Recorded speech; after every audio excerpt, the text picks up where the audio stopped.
Hi everyone, today's headlines. Nagaland logs 159 COVID positive cases, 95 recoveries and 5 deaths on July 31st. Nagaland and Assam to withdraw forces from border location to their respective base camp. 9-day-old infant succumbed to COVID-19 in Nagaland. Massive landslide blocked roads in Peck district. Government announces unlock 4 from August 1 to 18. Government official accused of sexual misconduct.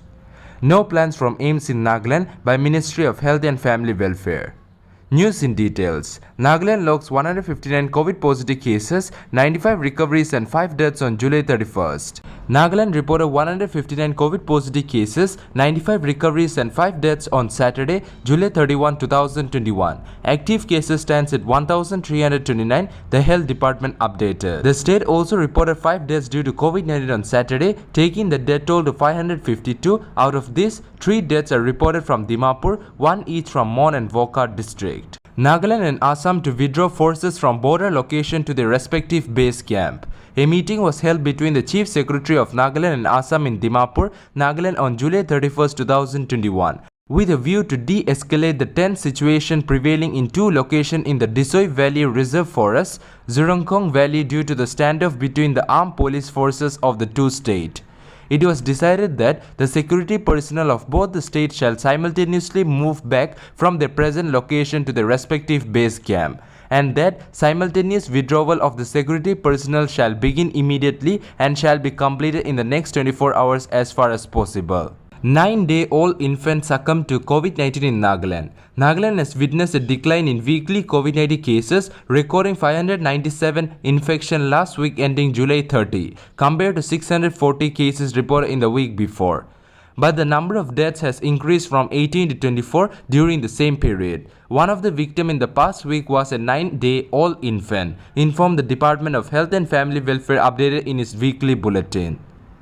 It updated that the positivity rate in the state was 6% out of 9,457 samples tested, compared to 8% in the previous week.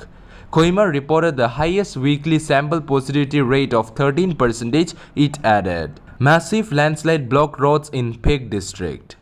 Massive landslide triggered by monsoon rain had blocked roads and disrupted movement of vehicles in Peck district on Friday night. Confirming this to the news agency that Superintendent of Police Peck Vezepra Kezo informed that landslide had taken place between Futsiro Komi Peck Road and Futsiro Lanier Road, where 2-lane road construction is in process.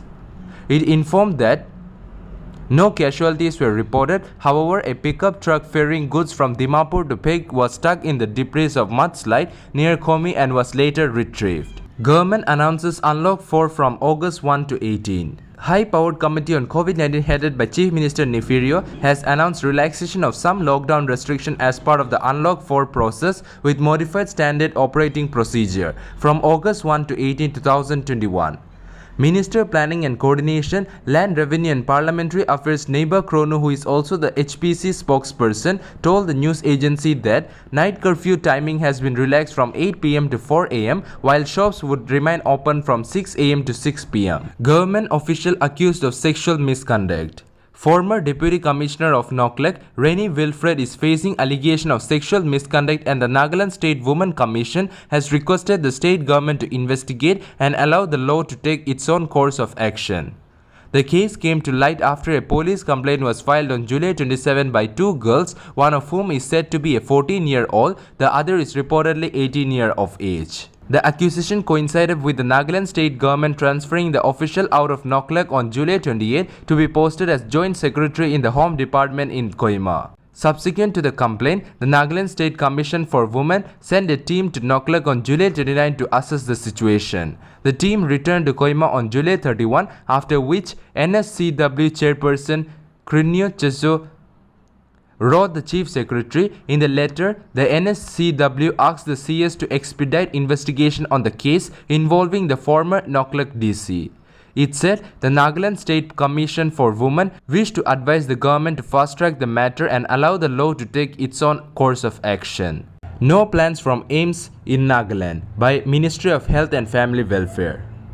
There is no proposal under consideration of the central government to establish an All India Institute of Medical Science in Nagaland, the Lok Sabha was informed on Friday. The Minister of State in the Ministry of Health and Family Welfare, Dr. Bharati Praveen Pawar, said this in a written reply to query posed by the Tokiho Yeptomi, Nagaland's lone member in the lower house of the Indian Parliament.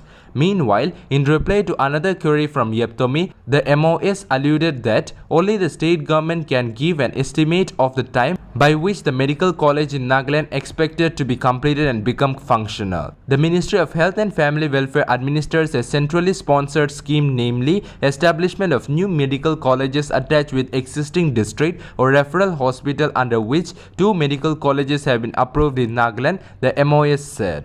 As per the scheme guidelines, the state government is the implementing agency and the planning, execution and commissioning of the project is to be done by the state government, he added. The minister, however, informed that the central government regularly follows up with the state government for expediting this work. That's all for now. To get the latest news, don't forget to subscribe this channel. Thank you.